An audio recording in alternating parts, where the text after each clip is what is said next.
Good afternoon, everyone, and welcome to our first Kilowatt Energy members. Many of you are familiar with Holy Cross's Brats and Kilowatts in-person events that we held throughout our region prior to the COVID-19 pandemic. With a beer in your hand and a brat on your plate, you had the opportunity to learn about the latest happenings here at Holy Cross, ask questions of myself, our board, and other leaders of your cooperative. We certainly look forward to restarting those events once it's safe to do so. But since we can't gather together in person quite yet, we thought we would try this virtual format to give you the same opportunity to interact with us as owners of this great electric cooperative. I'm BRYAN Hannegan. I'm President and CEO here at Holy Cross. And to kick us off at our very first event, I'd like to welcome Steve BEUNING, who's Holy Cross Energy's Vice President of Power Supply and Programs. Now, Steve joined Holy Cross in July of 2018 after a long and distinguished career at Xcel Energy, most notably as their Director of Market Operations. At Holy Cross, he's overseeing our journey to 100% transition to clean energy for our members and is driving a number of new member programs in the areas of energy storage, electric transportation, and net zero energy buildings. So welcome to Kilowatt Talk, Steve. Thank you, Brian. I appreciate that. I got to ask you, what happened in Texas in February? You know, it got cold. It sure did.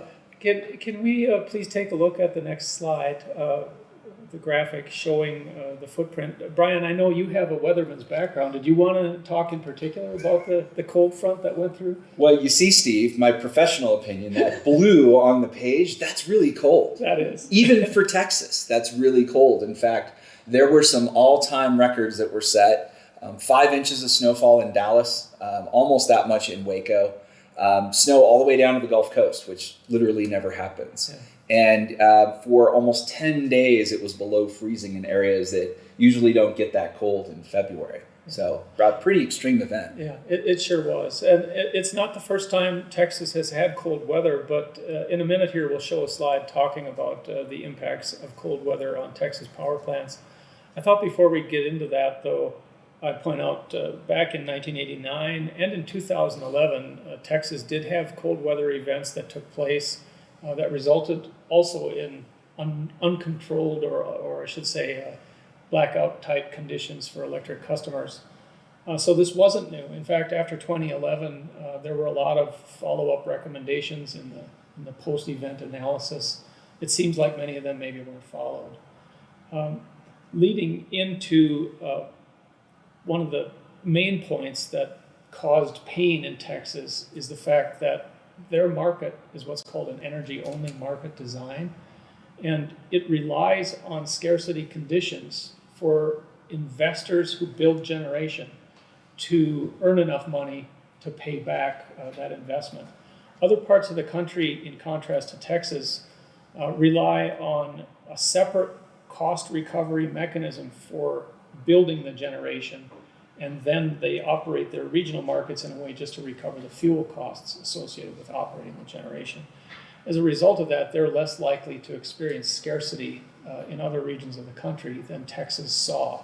So to some extent, the high prices that resulted during the cold weather were anticipated during conditions like this. But let's talk about what led to the actual blackout. Hang on. Yeah, I was going to say, hang on a moment. Let's walk back. So we had extremely cold weather. Obviously, people are running their heaters. There's a lot more demand on the system, both for electricity and for natural gas. Weren't they prepared to meet that extra demand? Well, it's interesting because with respect to natural gas that's used to fuel electric generation, the peak months of use of natural gas for that purpose occur in the summer when people in Texas are cranking their air conditioning. Okay. And so there's very limited competition on the natural gas pipelines because people aren't also heating. Whereas when you had a cold snap like this, people were heating and there was a strong demand on generation. There was a conflict in rights of use on the natural gas pipelines as well. I will say all of this stuff will come out in more detail in the official postmortems. I'm giving you what I understand Right. of it based on press release and things like that. So not enough gas to go around. Not enough to go around. Even if all the gas that was normally being produced would be produced, there was still some shortage. Well, let's go to this next slide, and we'll talk a little bit about some of the contributions to the shortage conditions that were going on. I noticed when the blackouts started, there were, I'd call it skeptics of renewable energy that were stepping into the media and saying, this is a problem of wind and solar not being available. And actually, when you look at it, from what I've seen on the preliminary information, almost half of all of the generation in Texas was unavailable during this event. And the outages of wind and solar that were occurring, for example, the wind turbines were iced up in some cases and not producing, but the level of production from the wind turbines and the solar panels during this event was actually above the emergency shortage levels for wind and solar that the planners in Texas had anticipated. It was these plant outages in other areas that drove the majority of the scarcity conditions. And so, for example, if we can go back to that slide, please, there were shortages of coal plant facilities where their coal piles were tied up. There were frozen, what's called process gas. The wellhead gas that comes out of the ground has liquids in it. And when that process gas is not sufficiently warmed, it can freeze up and stop production at the natural gas wellheads. So that was one of the factors that contributed to gas shortages. There were also natural gas fueled power plants which weren't available due to the cold temperatures. In the outage recommendations that came from 2011, there were recommendations for both coal and natural gas plants to do what's called thermal tracing, find the spots using infrared cameras where they were leaking heat during cold events and insulate those spots, just like our members should do at their homes, there you go. by the way, and find those spots and address that with insulation in a way to prevent loss of heat during cold weather events. So that was another factor. And then just looking back on the slide one more time, if we could, please. There was also a nuclear plant which tripped offline due to cooling water problems. So wind and solar were unavailable during that outage, but again, at levels that were anticipated, that were better than anticipated in terms of outage. So at the very time where the demand for electricity and for natural gas was at an all-time high, an unusual high, all of these resources weren't available to serve that load. That's right. So what happens to the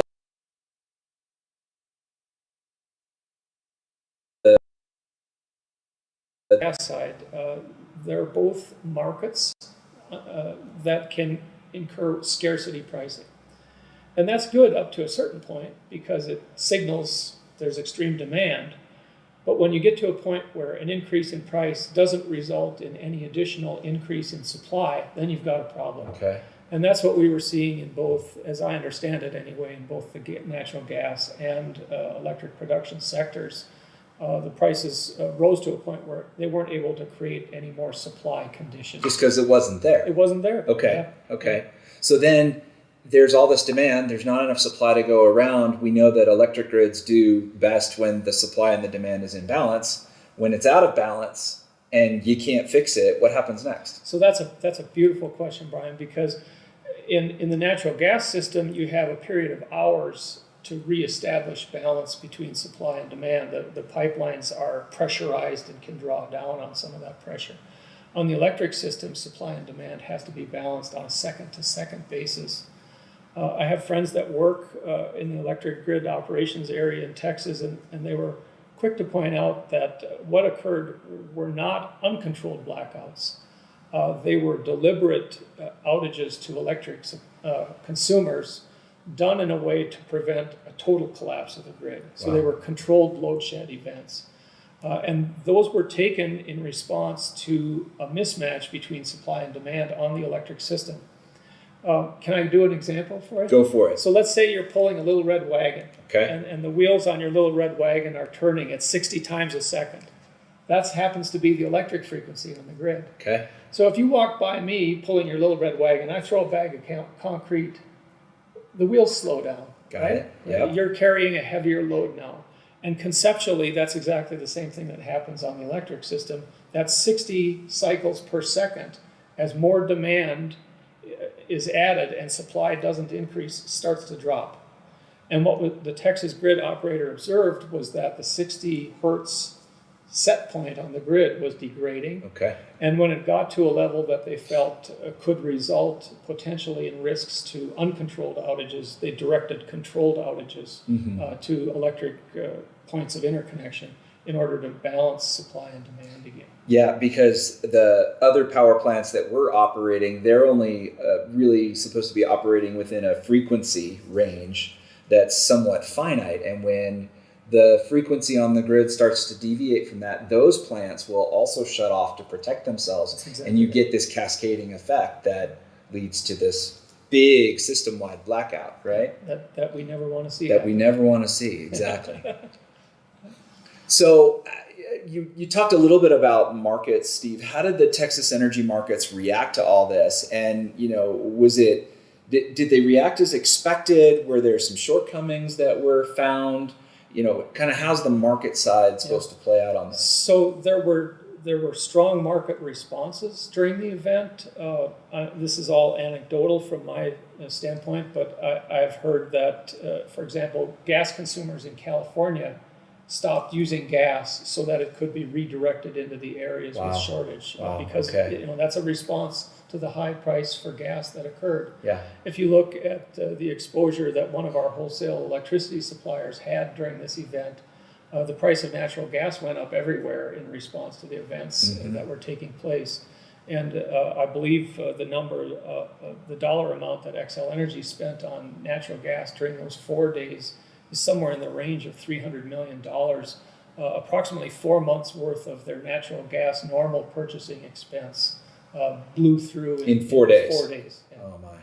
Yeah. And now that's a factor for us as a utility, as a wholesale customer of them, because that money to pay for that gas has to come from somewhere. Right. So it's being allocated to their retail and wholesale electricity customers, including Holy Cross. Yeah, let's come back to that in a moment. I first want to ask, though, with what happened this time, and then, as you said in your opening remarks, it happened 10 years ago and 10 years before that. That kind of sounds like there's some sort of a structural problem with the market, doesn't it? Well, it gets into the opinion of should there be capacity markets that are part of the wholesale electricity market design. And like I mentioned earlier, where there's a strong sense that everything should be free market, when they did their wholesale market design, they chose not to address the capacity attribute, in other words, assuring sufficiency of supply. Okay. They chose not to address that in a way that assured sufficiency.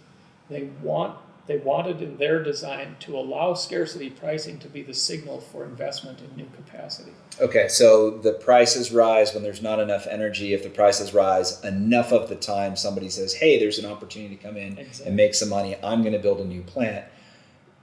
What does the other side of it look like? When you talk about buying capacity, what am I actually buying? I get what I'm buying when I buy energy. What am I buying when I buy capacity? So a lot of people, when they get poetic about capacity, they refer to it as steel in the ground. Okay. Steel on the ground. There's some resource that you can point to that has a certain amount of ability to produce energy. And there's different ways of counting resources. So a coal plant or a nuclear plant that has a nameplate, I'll just pick a number, of 100 megawatts, its counting for resource adequacy or capacity purposes is pretty close to 100. Right. But in a wind farm, 100 megawatt maximum production capability of energy may only count for roughly 15 megawatts of capacity. Okay. And so and why is that? Because of the variability and the uncertainty around the production of energy from the resource. Okay. So it's a statistical way of making sure, as we transition to wind and solar in the future, we're going to do appropriate counting of those resources to make sure that we have enough supply. We'll recognize that it may not be blowing in gypsum today, But if it's not blowing in gypsum today, it's probably blowing over in the Front Range, Okay. where our 100 Which megawatt is why we look at putting a diversity of resources. Yes, Gotcha. exactly. Okay. Yeah. And cool. so this aspect of counting on capacity, how you give the capacity attribute is one way to make sure you have sufficiency of supply. And then that sufficiency provides the energy that's needed based on the customer demand. Can I give another little example, Brian? I love the red. I love the red wagon, except I'm not sure I'm pulling it at 60 cycles a second. Well, they're tiny wheels, so they're spinning really fast.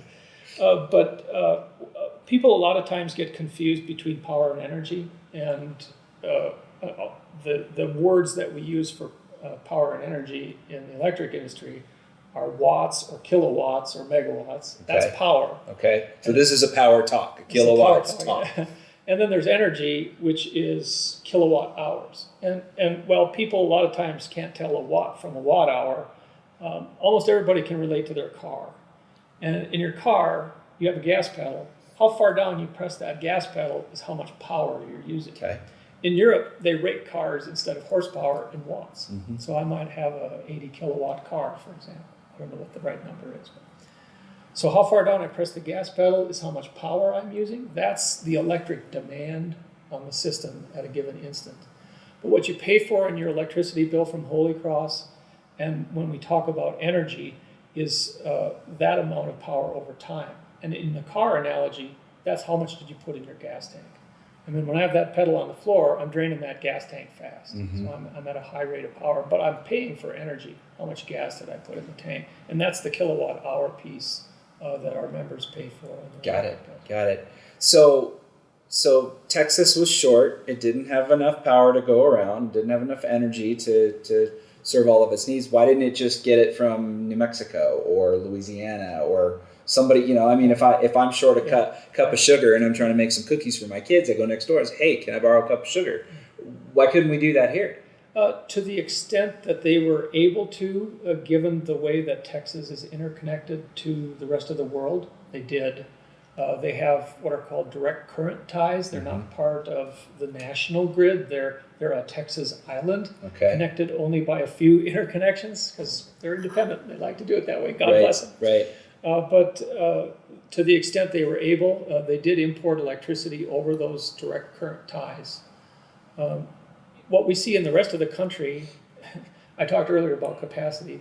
The rest of the country primarily addresses capacity on a planned basis to make sure there's sufficient capacity installed. But the other thing the rest of the country has in the lower 48, I don't want to leave out Hawaii and Alaska, they're separate cases, but the rest of the lower 48 have an interconnected grid that allows interstate deliveries of energy to help back each utility system up from their neighbors. And that would have helped here in the case of Texas. So given all that, Texas was kind of on its own, but as you mentioned earlier, there were impacts through the markets as far as away as California. What were the impacts here in Colorado? How did the whole Texas situation affect consumers, including Holy Cross members? Yeah. So I did mention that Piesco, one of our wholesale suppliers, had a significant expenditure on natural gas. In a typical month for the energy that we purchase from Public Service Colorado, doing business as XL Energy, we expect an energy price around approximately $33 a megawatt hour as a wholesale rate, 3.3 cents a kilowatt hour. What we saw for that month with this emergency event was a 478% increase in our power supply costs as that share of their natural gas fuel was passed through to us. So for the energy that we did purchase from XL for the month of February, instead of that expected cost around 3.3 cents a kilowatt hour, we actually saw a wholesale electricity price of almost 16 cents a kilowatt hour. Yikes. And fortunately, we had alternative suppliers, and we were able to exercise purchase options from those alternative suppliers. We own a share of a coal plant which produced energy, which helped us avoid purchases. We also have a power supply contract with an energy firm in Denver called Guzman Energy. And as a result of those two sources of supply, we saved in the neighborhood of $10 million, maybe even a little more, $11 million in power supply costs for our members by exercising these options to go elsewhere in the market with advanced contracts. So by having those other options to rely on, we were able to avoid the pass-through of the high costs that would have come directly through XL Energy. That's exactly right. Okay. And then that obviously translates through to the bottom line in terms of the rates that Holy Cross Energy members pay on their bill. Can you say a bit about that? Yes. This might be a good time to mention that as a result of some of Holy Cross's work in exercising its options for alternative supply, we're fairly unique as a co-op in the state of Colorado to have these options. And as we've been exercising those, we have saved our members a pretty significant amount of cost for power supply. As a result of that, when this extreme bill came through from Public Service Colorado, we were able to absorb the bill based on the savings that we had already realized previously from those power supply arrangements. So fortunately, unlike some of the other electric utilities in Colorado that are struggling with how they're going to allocate these extreme increased costs to their members over time, we were able to absorb that right away. Right. So for our members that have natural gas coming from Black Hills, for those that have electricity supply coming from XL, you're going to see a little adder on the bill as a result of all this. But if you're a Holy Cross member and you're buying your electricity from us, you're not. That's right. That's a pretty cool thing. Yeah. So I want to go back to the physical impacts on the grid. The situation in Texas, it was a perfect storm, literally. You had this unusual cold weather event. You had all these different resources that were not available because they couldn't get the fuel, or they were frozen, or they were operating at diminished capacity. Could what we saw in Texas in February happen here in Colorado? To a certain extent. I'm trying to remember the year. I think it was around 2008. We actually did have in Colorado some deliberate load shedding that occurred in order to maintain a balance between generation and load. And that was, I think that day it was 20 degrees below zero, and the natural gas pipelines were having difficulty keeping up. But for the most part, because of some of these things we've discussed today, I think we're pretty well situated to avoid the level of impact that occurred in Texas. We have resource adequacy constructs in place that help us assure under almost all conditions that we have sufficient supply.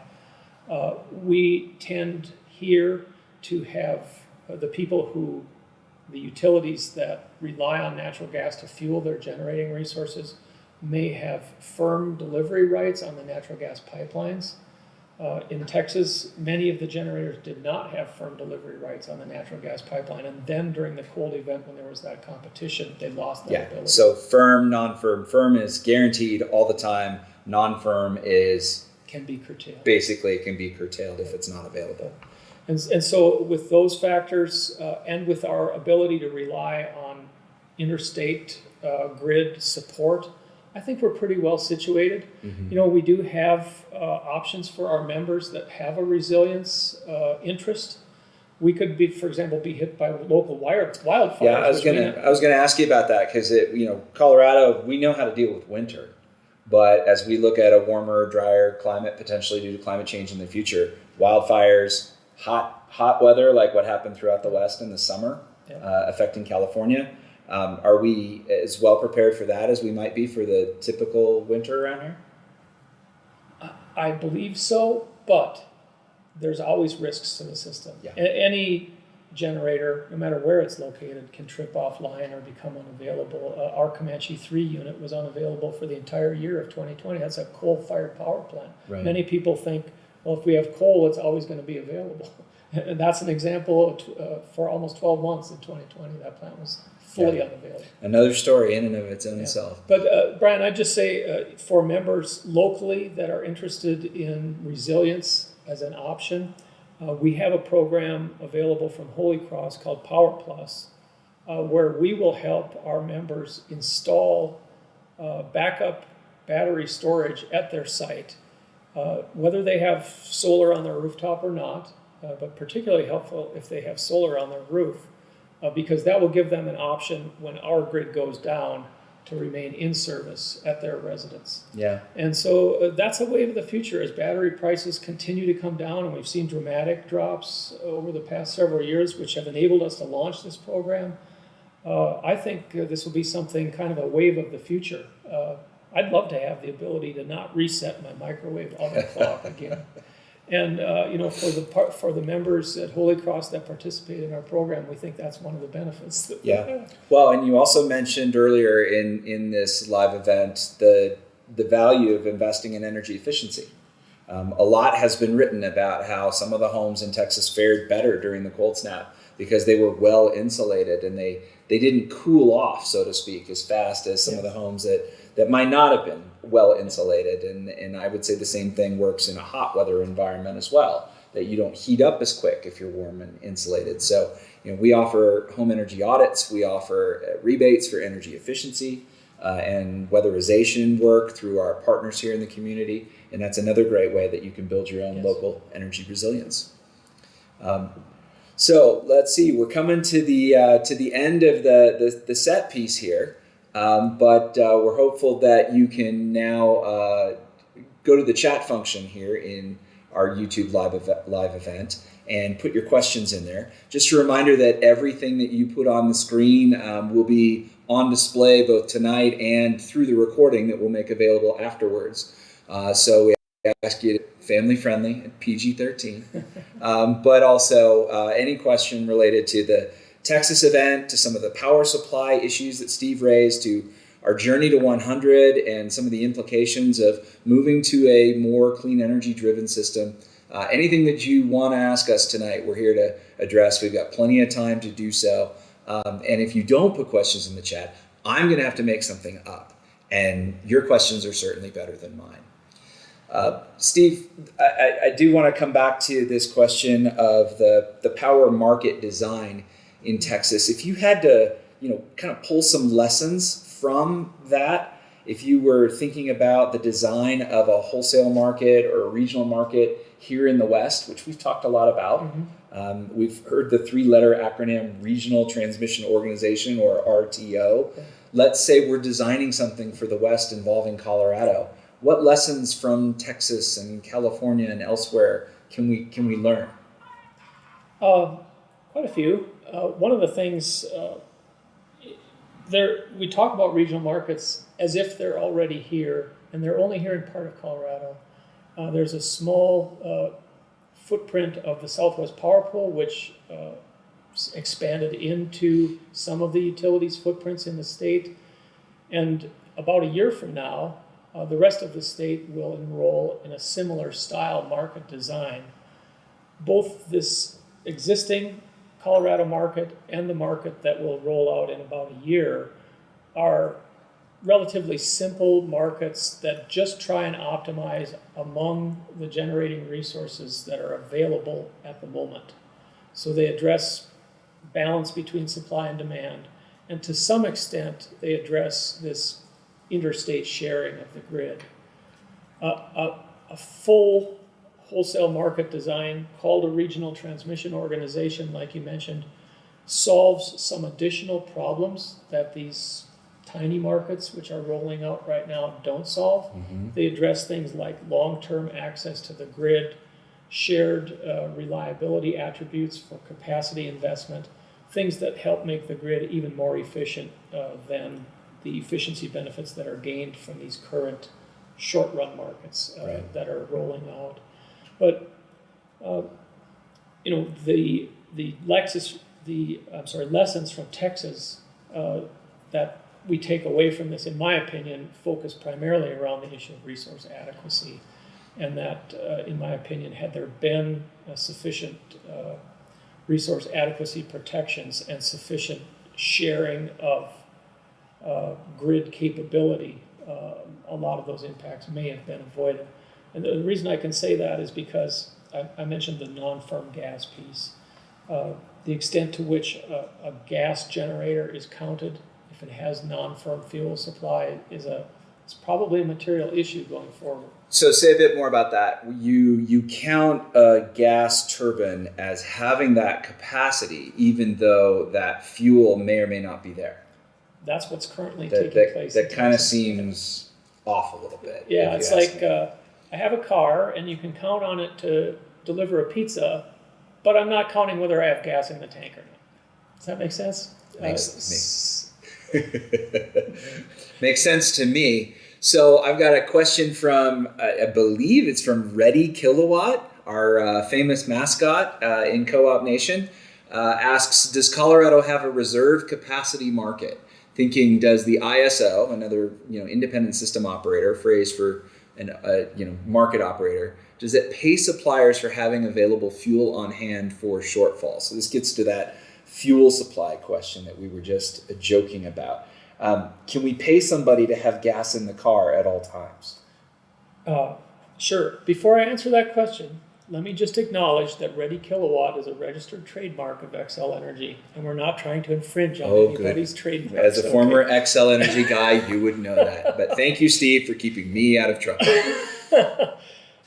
Currently, to answer the question, currently in Colorado, there are no resource adequacy or reserve capacity markets, at least in the sense of a single organized clearinghouse.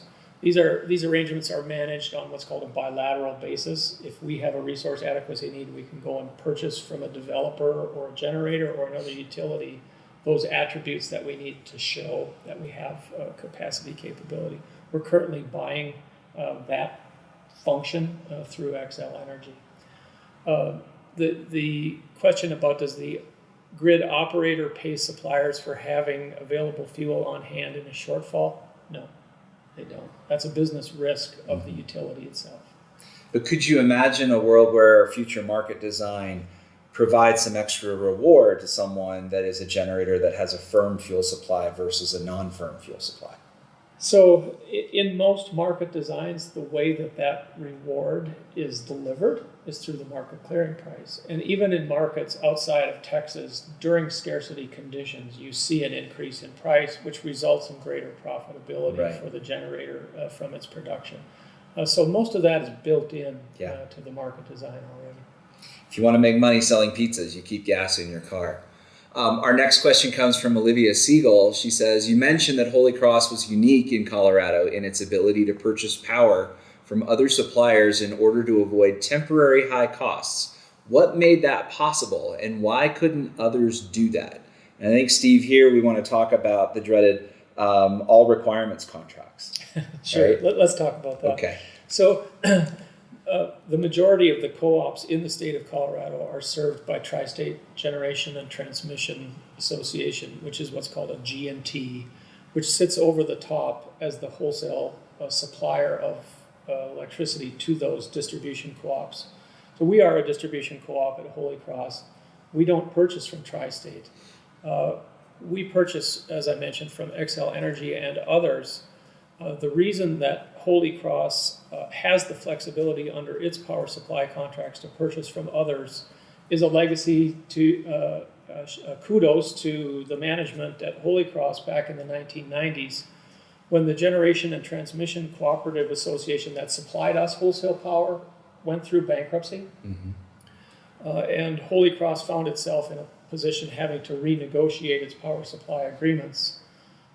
It was one of the options that we negotiated at the time, and we're still living under that contract now, right? Benefiting. And it's unique to us. It's not something that any other co-op in Colorado shares.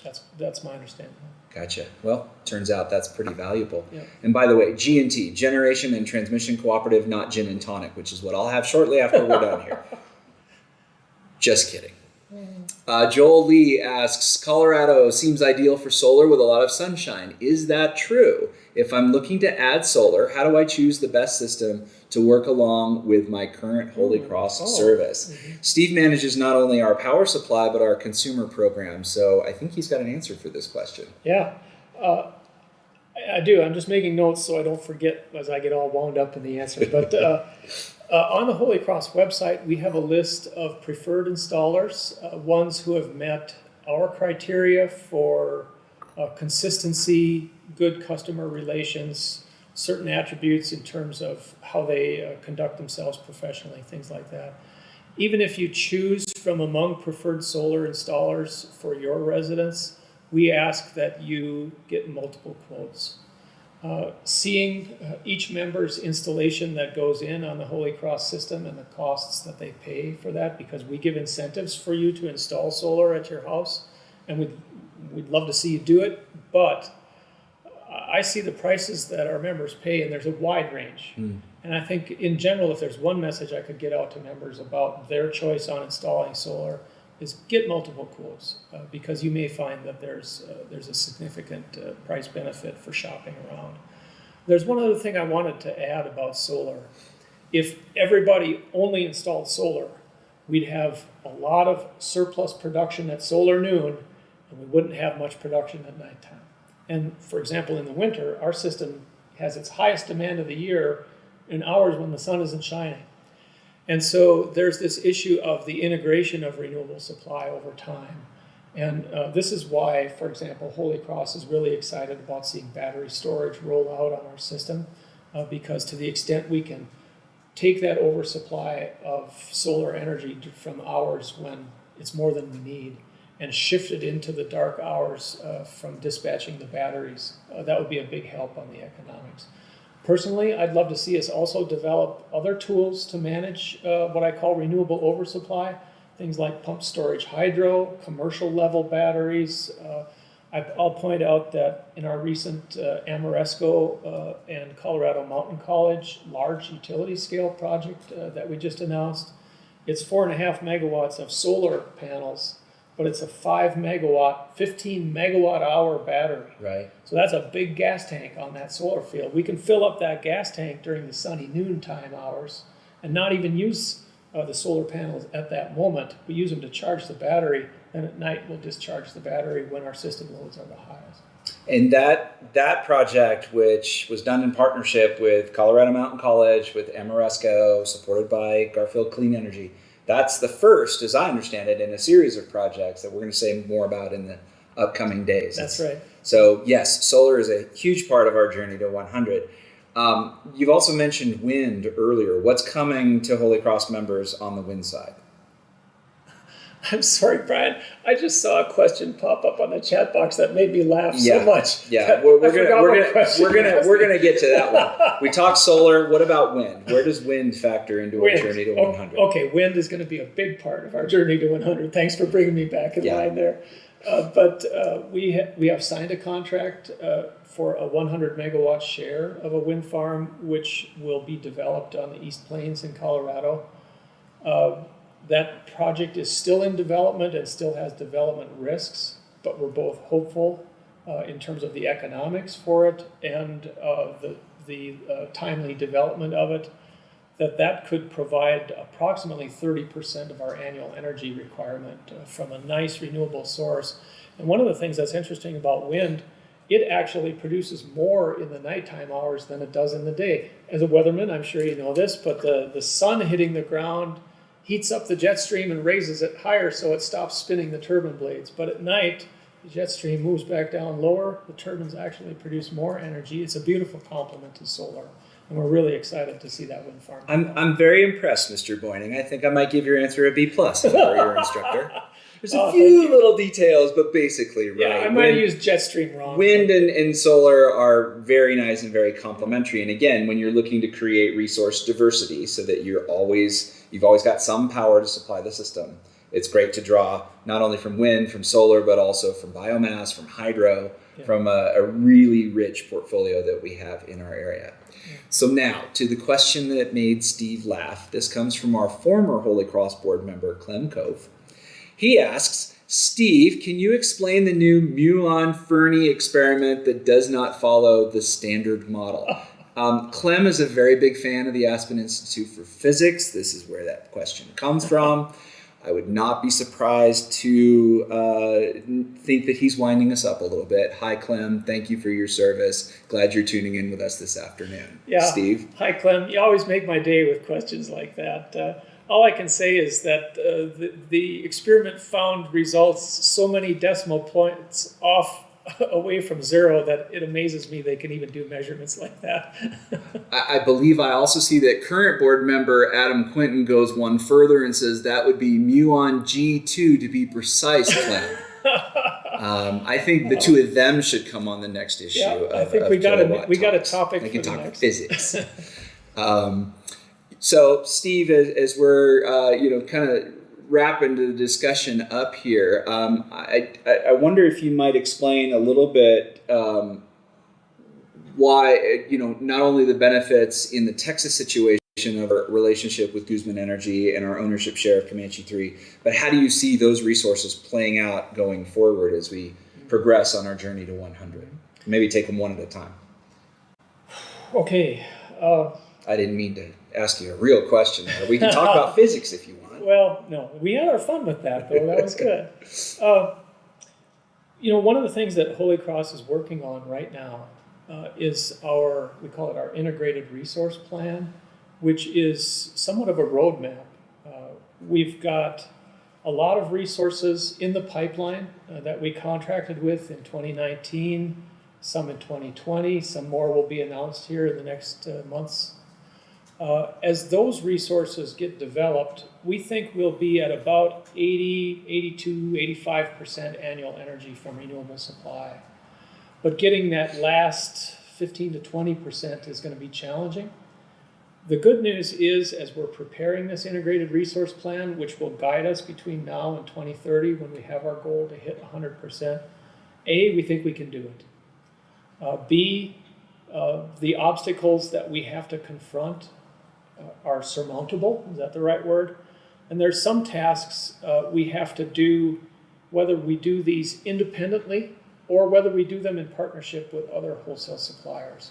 And there will be details in the resource plan that we expect will lay out some of our strategies, the extent to which we work and engage with our other wholesale suppliers to accomplish these goals as a team.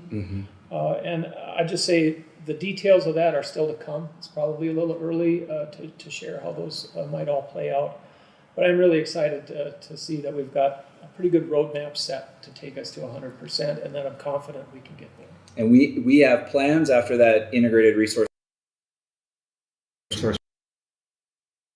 public comment. So those of you that are interested in the nuts and bolts and the details of our journey to 100, you'll have a chance to dig through that and offer your comment on it as well. Steve, a big element of our current portfolio is Comanche 3. How do you see that resource evolving over the next decade or so? I know there's been a resource plan filed by Xcel Energy, which is the majority owner of that plant. What does that mean for Holy Cross, and what should members be expecting? Good point. Piesco, as the majority owner, gets to call the shots with what happens in that unit. At the end of March, Piesco filed with the Colorado Public Utilities Commission its plan for how that unit would be operated over the remainder of its life. As recently as a year ago, it was my understanding they were projecting that coal plant would burn coal until the year 2070 something. Right. What they filed in their resource plan at the end of March is an intention to retire that unit in 2040, quite a bit earlier. And starting in 2030, they announced their preferred alternative among all of their resource planning scenarios would be one where starting in 2030, they operate that plant a lot less. The traditional operating mode for coal is base load, they call it. You try and run it 24/7, pedal to the floor all the time. And under Piesco's preferred scenario for Comanche 3, starting in 2030, they'd expect it to be online only about 45% of the time.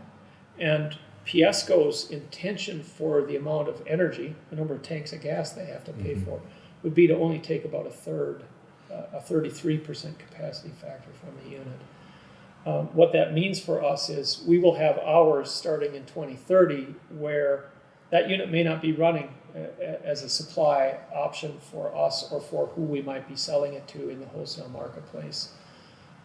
We believe from the filings that have been made that the capacity attribute would still be there and be a source of value to Holy Cross members as it is today, even though we're selling the energy from the unit to a third party, to Guzman Energy.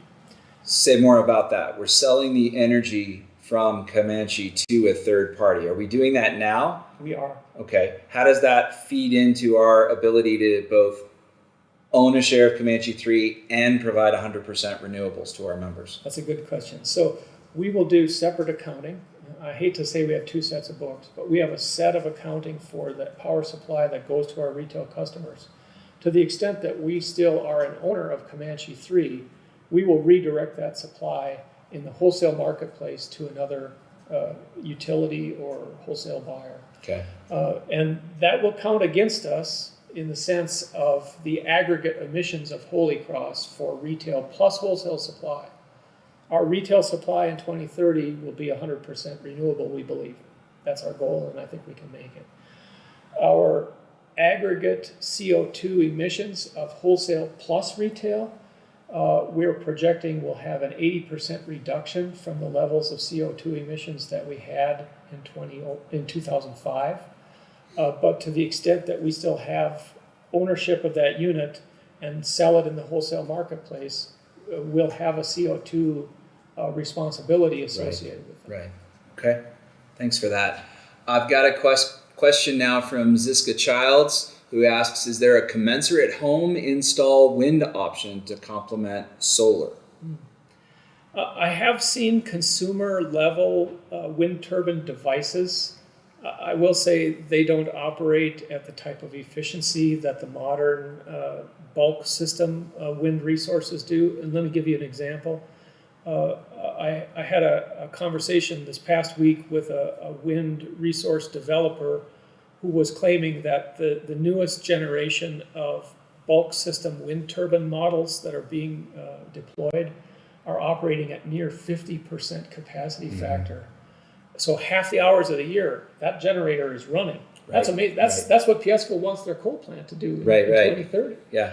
And in contrast, when you have something that's a backyard wind turbine that's not built 110 meters up into the air, it's not catching the wind stream as efficiently, and the capacity factor, the amount of energy production that you get from those resources, it's not significant. Yeah. So you can do it, but it's not significant. Right. Because the wind near the ground, near all the structures and the trees, and particularly in our mountainous region, there's a lot of turbulence that it makes for a very inefficient and irregular wind speed. Now, we do see these kinds of distributed wind energy resources in places like the eastern plains of Colorado, in Kansas and Nebraska, where it's a lot flatter, the wind cranks up. A lot of farms and irrigation facilities use these, really great. Not so hot in our area, unfortunately. I've seen in Portland some of the skyscrapers have mounted some smaller wind turbines on their roofs, for example. As an architectural feature, probably more than an energy one. So this next question comes from our current board chair, Dave Monk.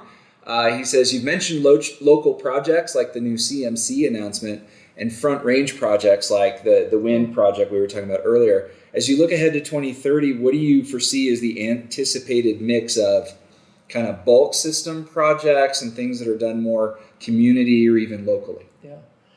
I don't have the precise numbers crunched based on the pipeline of projects that we had, but I've always just felt that based on the balance between the economies of scale that you get from the large bulk system type resources and the costs, the higher relative costs of the distributed resources, costs in terms of units of production, that the mix probably is going to be about 80-20, 80% of the energy coming from bulk system, 20% roughly from distributed and behind the meter systems. That's just my guess. I don't know. Dave, I think in the next year or two, we'll see some of that pan out, and part of it will come from the decreasing costs over time of these distributed resources. Maybe that distributed portion will actually increase above my expectations. And our board of directors obviously have a lot to say about those kinds of projects, as they're the ones that authorize the signature, right? So I want to talk for a little bit about resilience, this concept that we not only want the lights to stay on in blue sky days, what we call reliability, but we want the lights to also stay on during the black sky days, like we had with Lake Christine or the Grizzly Creek fire. Where does resilience factor into whether and how we select different power supply resources, or maybe in the future energy storage resources? How should we view that as an element of our future resource plan, our journey to 100? That's a great question. I think we're at the developmental stages of being able to answer that. For example, Holy Cross is working on a research project right now up at the Aspen Airport Business Center, where we're looking at creating a type of community microgrid that includes battery storage. We can maybe take some of the solar output from our Pitkin 5 megawatt solar project, which begins construction here shortly. Yay. Store it in that battery. If the grid goes down, that local resource can be used to supply critical loads in the area. You know, you led the Holy Cross convening of critical load members in the Roaring Fork and Eagle valleys. And I think that was an important first step in that conversation, identify the critical loads that have exceptional resilience needs, not just about resetting their microwave ovens, but community safety, public health, things like that. And then what I hope Holy Cross can do over the next couple of years is develop a menu or a template. In partnership with our communities, we can ask, what are the attributes for resilience that you want to achieve in a partnership with the utility? We can bring to the table investments in capacity, for example, in demand response, in energy efficiency incentives and support that help make that type of development economical for the critical load customers to achieve their resilience objectives, and for the utility and the other utility members to get a benefit that's shared from that as well. Right. And if I can just go on that for a second longer, that resilience initiative undertaken by the members to address their concerns for black sky days when the disaster happens can have value for the utility in all the other blue sky days, and forms the basis for us being willing to partner with them on projects. And it helps us share the cost as well. Right. And if something like Texas were to happen here again, and we were, God forbid, having to rotate blackouts and reduce, do load shedding, as we call it, we could target those loads that were maybe less critical and limit the impact to folks staying warm, keeping their cell phone charged. The cell phone towers would stay up, the water and sewer would keep going, which we saw in Texas was not automatically assured. In fact, there were some really big impacts as a result of not having the resilience that I think they would have rather. That's correct. I've only heard this anecdotally, but some of the electric loads that were shed to protect the electric grid reduced gas pipeline compressor capability, which made the gas delivery problems worse. And so that's an example of planning controlled load shed capabilities. Can I mention a detail on that, since I'm the geek with the microphone at the moment? You sure can. Holy Cross currently, as part of its obligations to the broader utility reliability rules, has provisions for automatic load shedding on its system. It typically is triggered only during extreme low frequency events, when that 60 hertz gets degraded. When there's lots of concrete on the wagon, to go back to your and so the scenario you mentioned in the future of being able to more precisely target those things at this point is aspirational. Mm-hmm. But I do think in the coming years that would be a great area of development, is to be able to do more targeted load shed to less critical loads. I've got a couple more questions here, so let's try and hit these. The follow-up question from our board chair, Dave Monk: what kind of opportunities should our members be looking for in terms of local sites for future RFPs, requests for proposals? Mm-hmm. We did one in 2019. I think we did one also in 2017. We're coming up on 2021. Is there another one of these in the future, and what should we be looking for? So part of that will depend on the final version of the integrated resource plan that we talked about earlier. I think the soonest that our next round of general all-source type solicitations would come out would be either late this year or sometime in early 2022. Okay. And that's just a matter of timing and logistics. At the member level, our members have options both for net metering under our current tariff structures today, and we also have a tariff on file. It was approved by our board of directors last fall where we have a standard offer for small generation resources that are renewable up to a 0.5 megawatt in size. If a member wants to build something like that, we will make payments to them and to any other enrollees that they bring along as investors in the project, as long as they are Holy Cross members. So true community solar. Community Literally solar. go and grab your neighbors and say, we're going to build a big solar farm on this plot of land that I've got. That's and right. We'll negotiate a good deal. And since we're talking about it, I want to give fair warning. The price for that is not the full retail price. When people net meter, they offset our full retail price, and in doing that, because of our rate structure, that shifts costs to other members. The price that we pay for distributed resources under our tariff is the price that we pay for energy, and it's a neutral benefit. It's a neutral financial impact Right. to all of our members. There's no cost shift. But you do get all of the benefit of running your meter back if you're using that solar on site for your consumption rather than pulling it from the grid. As a net meter. As a net meter. That's right. Yeah.